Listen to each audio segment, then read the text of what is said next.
Episode 8, Cannabis Delivery Methods, Part 1, Inhalation and Tinctures. Plans for Life podcast is straight conversation about plant-based whole foods, also known as ITAL lifestyles for health and wellness with a special focus on cannabis. Felicia Dawson, MD, cannabis advocate, educator, dual board certified physician, obstetrics, gynecology, and integrative medicine. Oskii Chevanier, fourth generation Jamaican herbalist, plant-based nutritionist, indoor cannabis cultivator, and veteran cannabis pioneer.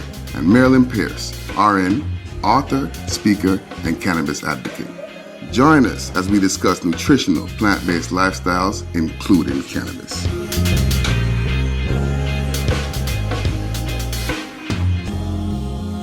Go first, Doc. Sure. Greetings, everyone. Let me just give just a quick overview of the major entryways of cannabis or CBD into the body. I would say number one, inhalation through the lungs. Number two, skin or topical. Three would be oral. And four, not in any particular order, would be suppositories or through the rectum or vagina. So 4 major entryways into the body with cannabis or CBD. So let Oskii start. Okay. That being said, I guess we're going to go through the list starting with inhalation first. First of all, as for delivery, inhalation is not its first medicinal use. Inhalation is only medicinal for acute symptoms of psychiatric, maybe anxiety, depression, insomnia, as well as spasmodic activity for individuals with like Tourette's and those type of brain spasm activity, seizure activity, and as well as maybe gastrointestinal and those type of things. But they are not, inhalation is not a delivery for treating illness or for treating terminal disease. It is an acute symptom relief and for treatment of specific mental spasmodic conditions. So inhalation is not for treating illness, especially terminal illness. It can be used for symptom relief. And a lot of the studies, the problem is a lot of the studies that are done in retrospect, the retrospective studies are done with folks have been using inhaled cannabis, which is why they're pretty much have no more value. And how I think in terms of inhalation or things that need quick addressing, like you said, spasms, anxiety, possibly. Somebody's getting ready to do some public speaking.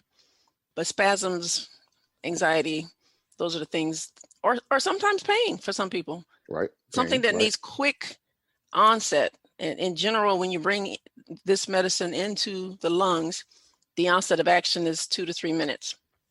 But it only lasts 2 to 4 hours. And that's another reason why it's not necessarily the first line of action for trying to take it in medicinally. You want something that's going to last a little longer than 2 to 3 hours. The other thing about and I'll just briefly break down the main forms of inhalation.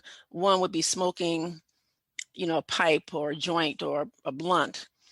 Another one would be vaping, and that would be broken down even further into vape pens and electronic vaporizers made specifically for dry herb.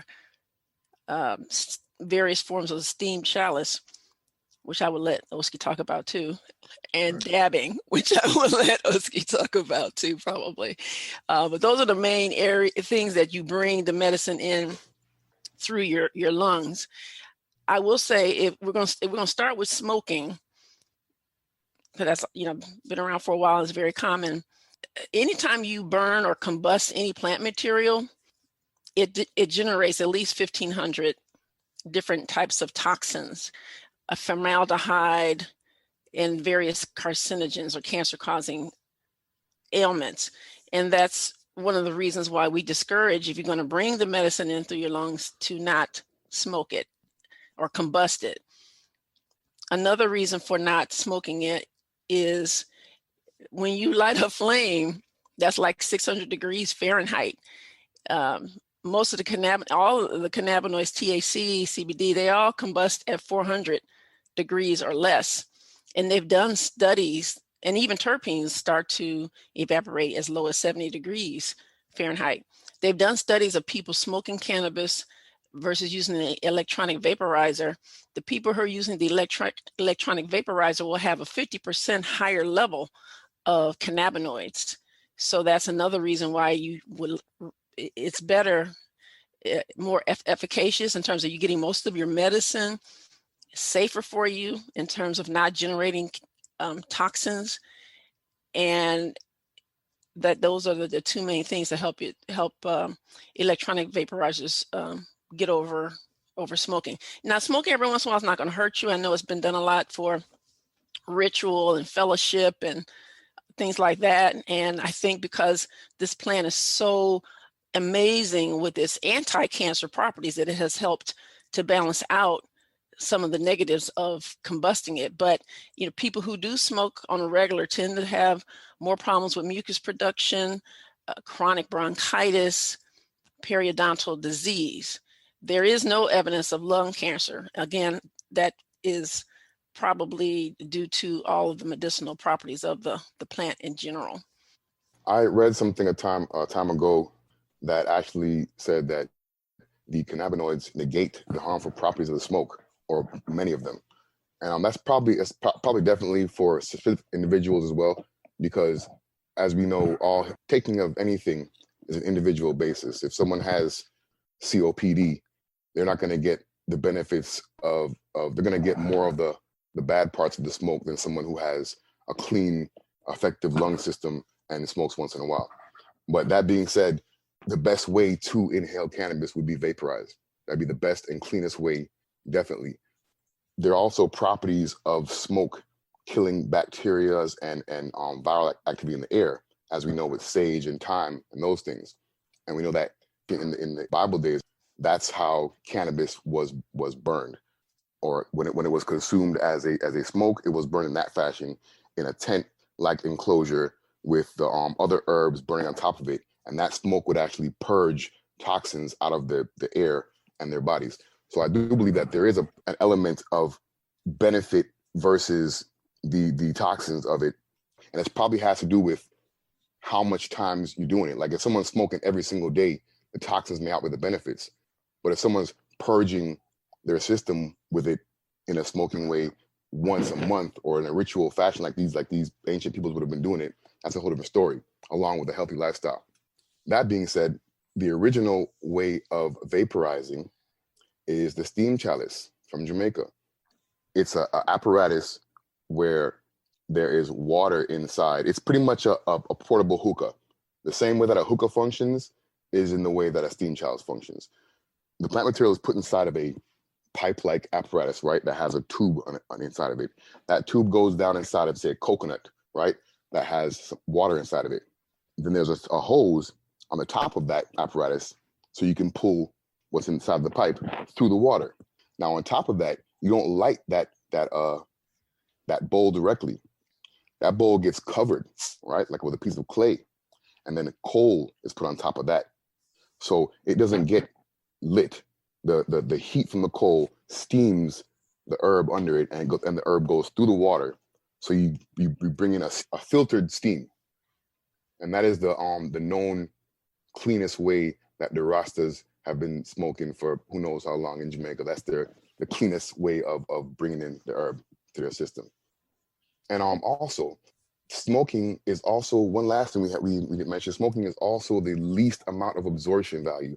It's a 15% absorption value as compared to 35% absorption value with digested, and 85% absorption value with suppositories going to the rectal. So it's very, very small absorption value. And unless you're in Jamaica in the hills smoking a steam chalice with 2 ounces inside of it, you might not get what you need. Oskii, I love that you can always bring the Jamaican and the ancestry part into everything we're talking about. Just a reminder to everyone who's listening, much more information and also pictures and videos will be available on our masterclass. So we want to wrap up inhalation with one more quick explanation of Oskii. I don't even really know exactly what it is, but what's dabbing? Oh, dabbing. Let's not forget about dabbing. Dabbing is when you take a concentrated extract of cannabis, which is they'll extract the cannabis with a solvent, either a BHO or a CO2, or distill it, or distill a cannabinoid from the plant material, and it will come out as a very viscous or oil material, terpene rich. It'll pretty much have the top few cannabinoids in it that can survive the amount of heat that they use for extraction, which is THC, CBD, maybe CBN, and a couple others down there.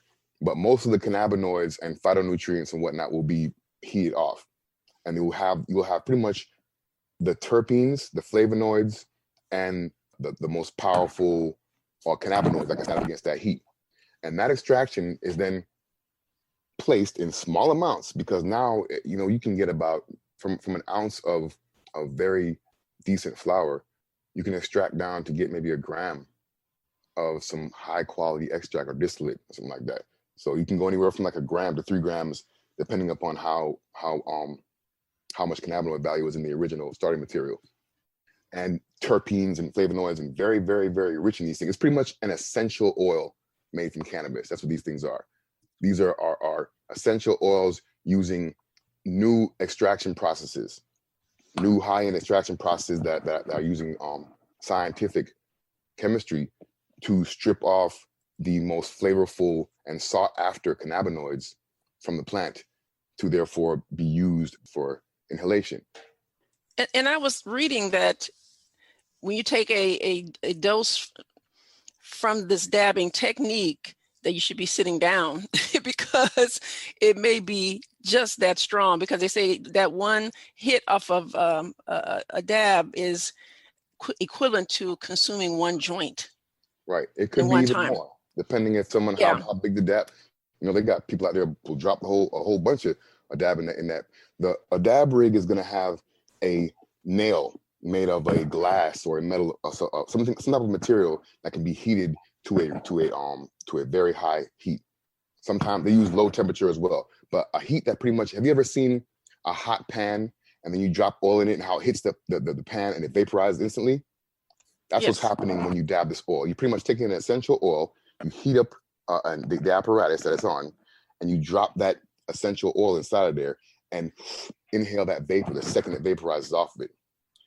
The reason why people have to sit down a lot, because as you know, THC is right there in lieu with those faint senses.